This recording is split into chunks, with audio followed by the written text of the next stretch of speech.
Imagine building a $32 billion company, only to watch it completely disappear in 7 days. Not because of hackers, not because of a crash in the market, but because customer money, $8.9 billion of it, had been secretly moved and misused. This is the true story of FTX's collapse. And today, we're going through exactly what happened, based on court documents, bankruptcy reports, and statements from people who were inside. Hey everyone, welcome back. I'm going to walk you through the full story of how FTX went from one of the biggest names in crypto to total collapse. We'll look at how it was built, where the warning signs were, how it all fell apart in under a week, and what insiders have since revealed about what was really going on behind the scenes. Sam Bankman-Fried, often called SBF, didn't start from nothing. He studied at MIT, worked at the elite trading firm Jane Street, and in 2017 founded Alameda Research, a crypto trading firm. 2 years later, he launched FTX, a cryptocurrency exchange. The growth was extremely fast. By early 2022, FTX was valued at $32 billion and had become the second largest crypto exchange in the world. SBF was everywhere on magazine covers, doing interviews, and promoting the idea that crypto could be more responsible and focused on doing good. He even lived in a large penthouse in the Bahamas with other top executives. But according to official bankruptcy reports and later court filings, there was a major problem from the very beginning. FTX and Alameda Research were deeply connected. Customer funds deposited on FTX were regularly moved over to Alameda without proper separation. Alameda then used that money to make large, risky bets. Even worse, FTX created its own token called FTT and used it heavily as collateral for loans. This created a dangerous loop. If FTT's price dropped, it could put the entire company at risk.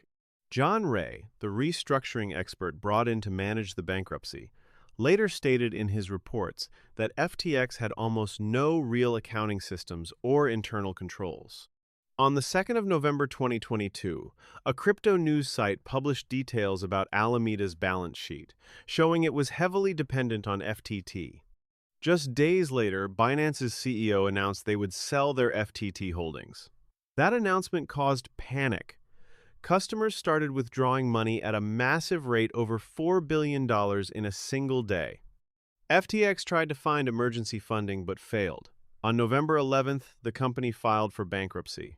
In less than a week, a company once worth $32 billion was gone. After the collapse, several people who worked closely with SBF came forward. Brett Harrison, who was president of FTX US, said he saw concerning signs but didn't have full access to the company's financial situation. Investor Anthony Scaramucci described visiting SBF in the Bahamas during the final days and realizing how chaotic things had become.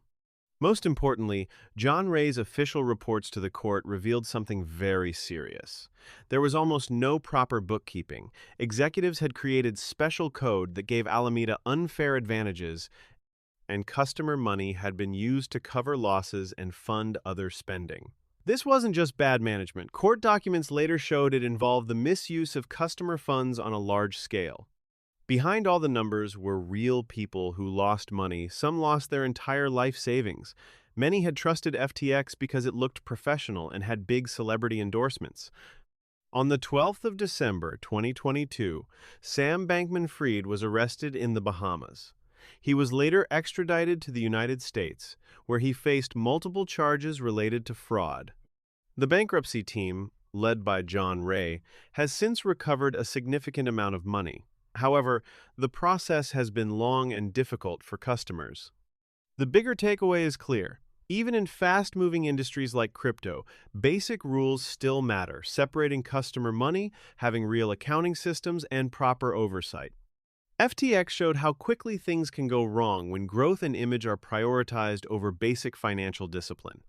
The story of FTX is not just about one person. It's about what happens when speed, hype, and weak controls replace real accountability. Whether you follow crypto or traditional finance, the lessons here are important. If this investigation helped you understand what really happened, please hit like and subscribe for more in-depth breakdowns like this. Drop your thoughts in the comments. Do you think better regulation could have stopped this earlier? I read all of them. Thanks for watching, and I'll see you in the next one.